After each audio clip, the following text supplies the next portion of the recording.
merubah Permendagri itu kata lain satu ada mediasi, ada kesepakatan antara kepala daerah. Artinya kepala daerah itu wali kota dan bupati. Itu pacak dirubah. Pacak direvisi kalau ada kesepakatan. Nah, aku ngomong memang ya sepertinya Banyuasin, Bupati Banyuasin dan Bu Wali Kota ini tidak pernah ketemu sama nih. Ngirim uang yang tidak punya kompetensi, tidak ada mana akor. Aku menyarankan memang agar pemerintah provinsi melakukan memfasilitasi, mengundang kedua kepala daerah ini ketemu lah. Kalau ketemu itu beda lah. Kalau pernah ketemu mana mencari solusinya. Kalau ketemu kan ada solusi. Gitu ya. Sampai sekarang kan tidak pernah ketemu, makanya harus ditemukan. Nah, yang kedua pacak ngerubahnya selain dari mediasi tadi, yang kedua pacak ngerubahnya ini apa? Gugatan pengadilan. Nah, yang dilakukan di gugatan pengadilan itu pas itu. Dengan catatan tentunya punya bukti-bukti dan fakta-fakta. Tambah ada bukti, ya bisa berubah kaget. Artinya berdasarkan keputusan pengadilan itu bisa merevisi keputusan Mendagri tersebut. Jadi ada dua macam menyebabkan merubahnya. Satu adanya perdamaian, kesepakatan, dan kedua ada keputusan pengadilan. Itulah yang patut merubah wilayah itu. Kalau itu menjadi wilayah Palembang berarti kan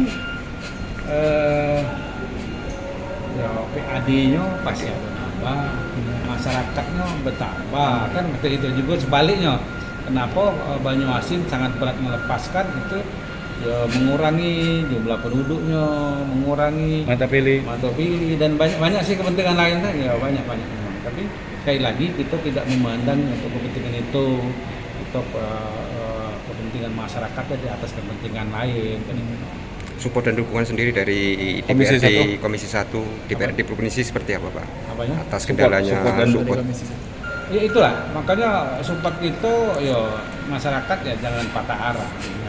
Jelas berusaha dan saran kami tadi ya, agar pemerintah provinsi memfasilitasi pertemuan antara dua kepala daerah itu atau jadi musyawarah mufakat itu yang paling penting. Tanpa usaha itu tidak mungkin terlaksana. Dan usaha yang kedua kata lain gugatan ke pengadilan itu sangat tepat karena begitu ada gugatan pasti ada keputusan terlepas dikabulkan atau tidak tapi ada jelas gitu kan. Bahkan ini itu kalau masa itu ya hak daripada warga memilih maupun tidak memilih itu hak daripada warga negara. Itu kebebasan beragama dan kebebasan berpolitik beragama ya. Bebas politik tidak pacak dipaksakan. Kalau dia tidak punya pilihan kaget dulu aku udah milih. Sekarang itu hak mereka. Komisi 1 saja mereka mau menyurati DPRD nanti pasti Komisi 1 ya akan mengundang para pihak. Artinya selaku mediasi. Siap. Komisi 1 siap memediasi. Oke, terima kasih Ndo.